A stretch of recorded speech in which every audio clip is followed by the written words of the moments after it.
앙드레의 불행, 모파상. 에드가 쿠르투아에게. 공정일의 집은 정면이 광장 쪽에 면해 있었다.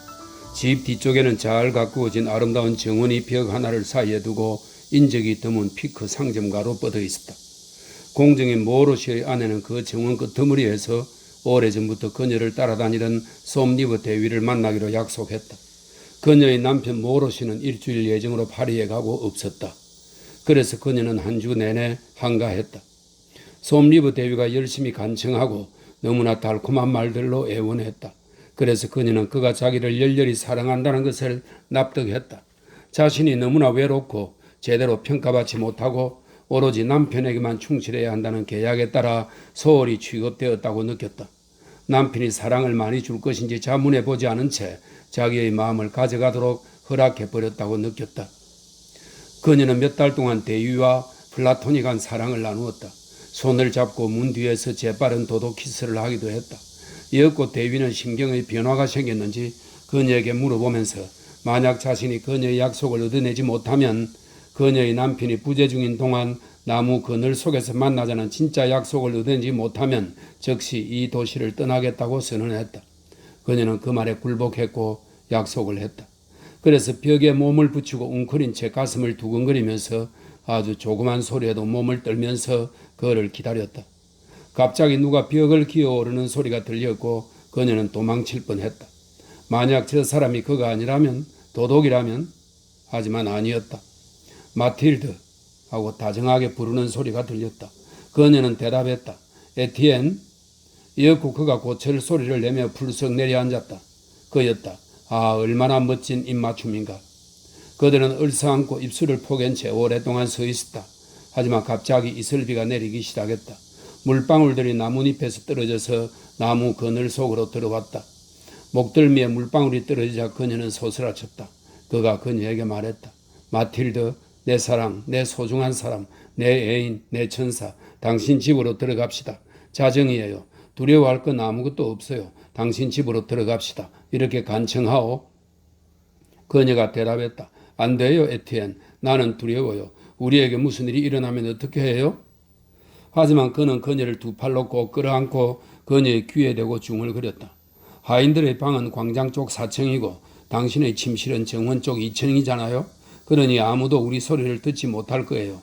당신을 사랑해요. 이제 당신을 자유롭게 머리에서 발끝까지 온전히 사랑하고 싶어요. 그는 입맞춤으로 그녀를 미칠 지경으로 만들고 그녀를 더욱 격렬히 끌어안았다. 그녀는 겁도 나고 부끄럽기도 해서 계속 저항했다. 하지만 그가 그녀의 허리를 붙잡고는 이제는 더욱 세차게 쏟아지는 빛 속으로 끌고 갔다. 문은 열려 있었다. 그들은 더듬더듬 계단을 올랐다.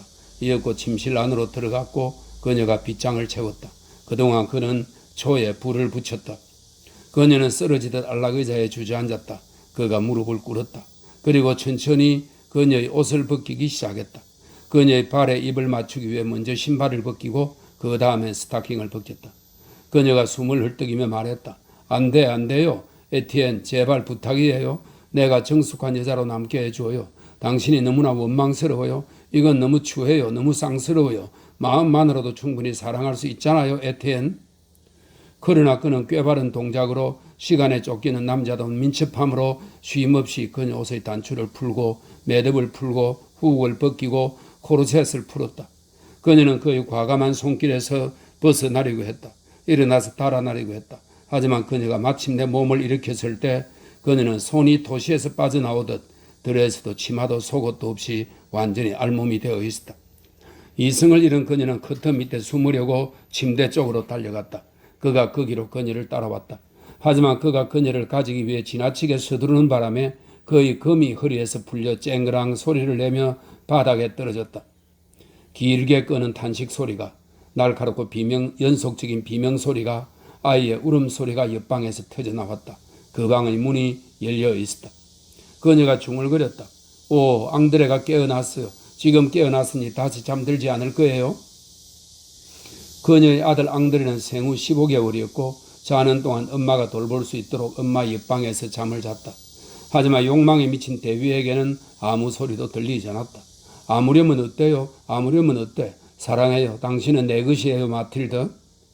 하지만 그녀는 몹시 걱정하며 겁에 질려 몸부림쳤다. 아니요, 안 돼요. 아이가 얼마나 요란하게 울어대는지 들어봐요. 이러다가 유모가 깨겠어요? 유모가 오면 어떻게 하죠? 그러면 우리는 끝장날 거예요. 에티엔, 내 말 좀 들어봐요.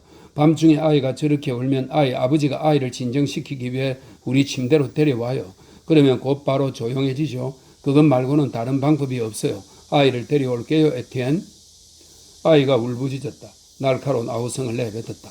그 소리는 두꺼운 벽을 지나 집 옆 길가까지 들렸다. 대위가 깜짝 놀라 몸을 일으켰고 마틸드는 급히 달려나가 아이를 자기 침대로 데리고 왔다. 아이가 울음을 거치고 입을 다물었다. 에티엔은 말을 타듯 의자에 앉아 담배를 말았다. 5분쯤 지나자 앙드레는 잠이 들었다. 마틸드는 중얼거렸다. 이제 아이를 다시 데려다 놓을게요. 그녀는 매우 조심스러운 태도로 아이를 요람으로 데려갔다. 방으로 돌아오니 대위가 두 팔을 벌리고 그녀를 기다리고 있었다. 그가 사랑에 미쳐 그녀를 얼싸안았다. 그녀도 마침내 굴복하고 그를 끌어안으며 더듬더듬 중얼거렸다. 에티엔, 에티엔 내 사랑, 오 당신은 얼마나. 그때 앙드레가 다시 울기 시작했다. 대위는 격분해서 욕설을 내뱉었다. 제 얘기를 몹쓸 녀석 같으니 저 코올리게 녀석 도무지 조용히 할 기색이 아니군. 아니었다. 아이는 조용히 할 기색이 아니었다. 코올리게 녀석은 고함을 치듯 울부짖었다. 위층에서 누가 움직이는 소리가 들렸다. 10중 8구 유모가 잠에서 깨어나 아이에게 가는 소리 같았다. 그녀는 옆방으로 뛰어가 아들을 품에 안고 자기 침대로 데려왔다. 아이는 곧바로 조용해졌다. 3번 연속 아이를 아이방 요람에 뉘었고 3번 연속 다시 내려와야 했다.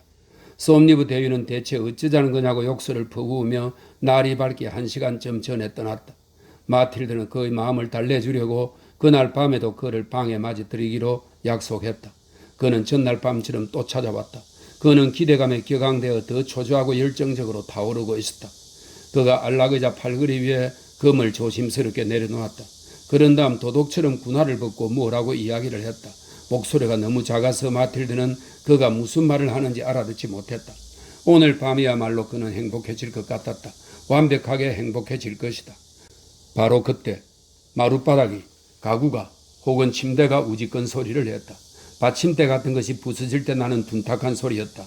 다음 순간 처음에는 약하고 곧 몹시 날카로워진 울음소리가 그것에 응답했다. 앙드레가 잠에서 깨어난 것이다.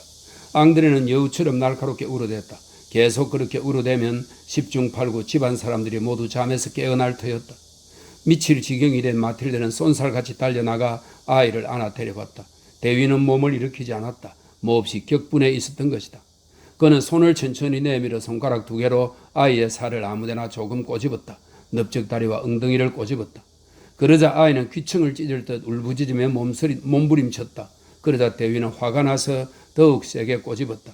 몹시 화가 나서 아이의 몸 여기저기를 마구 꼬집었다. 살을 세게 틀어지고 난폭하게 힘을 주며 비틀었다. 그런 다음 다시 놓아주고 다른 쪽을 꼬집고 좀 더 먼 쪽으로 꼬집고 또 다른 쪽을 한 번 더 꼬집었다. 아이는 목을 비틀린 닭처럼 혹은 매질당하는 개처럼 아우성을 질러댔다. 마틸드는 당황하고 눈물범벅이 되어 아이를 끌어안고 쓰다듬고 진정시키려 애쓰고 입맞춤으로 울음을 잦아들게 하려고 했다. 하지만 앙드레는 경련이라도 일으킬 듯 더욱 심하게 울어댔고 작은 손과 발을 딱하게도 마구 흔들어댔다. 대위가 온화한 목소리로 말했다. 자, 이제 아이를 요람으로 다시 데려가요. 그러면 안정될지도 몰라요. 마틸드는 대위가 시키는 대로 아이를 품에 안고 옆방으로 갔다. 어머니의 침대를 떠나자마자 떠나갈 듯 했던 아이의 울음소리가 조금 작아졌다. 그리고 자기 요람으로 돌아가자 간간히 흐느끼는 소리가 들리기는 했지만 울음을 거치고 조용해졌다.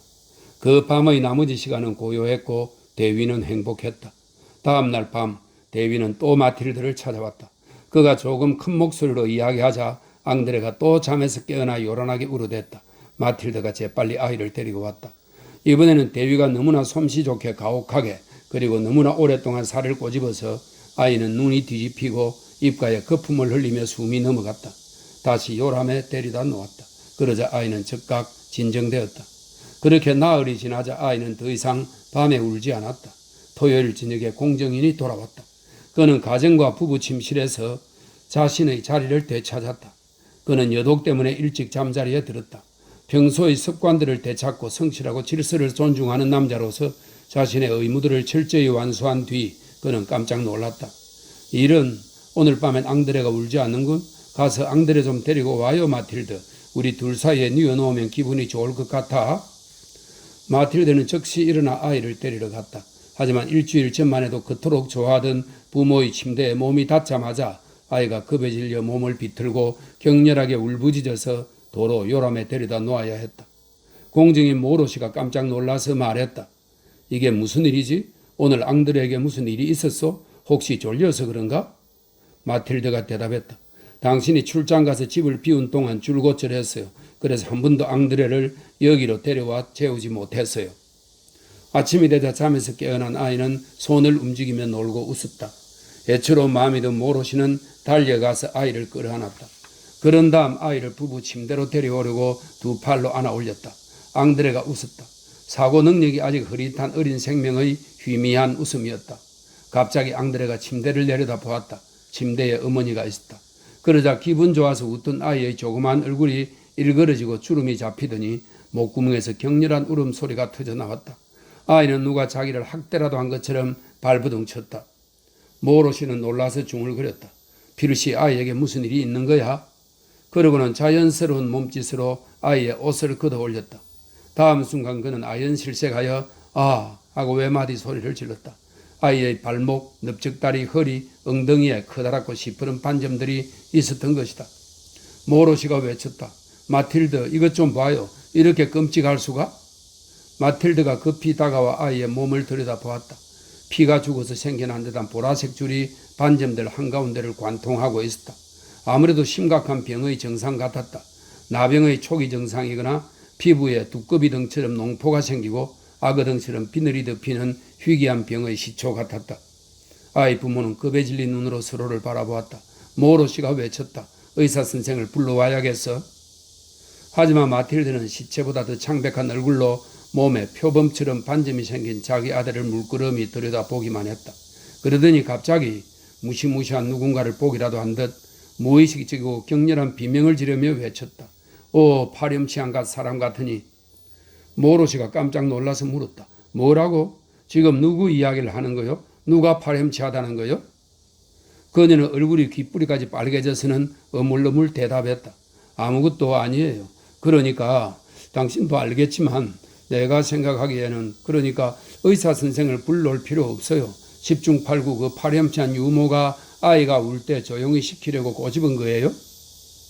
모르시는 격분해서 유모를 부르러 갔고 하마터면 유모를 마구 두들겨 팰 뻔했다. 유모는 그러지 않았다고 극구 부인했지만 결국 그 집에서 쫓겨났다. 그녀가 한 행동이 시청에 고발되었고 그녀는 다른 집에서 일자리를 구하지 못했다.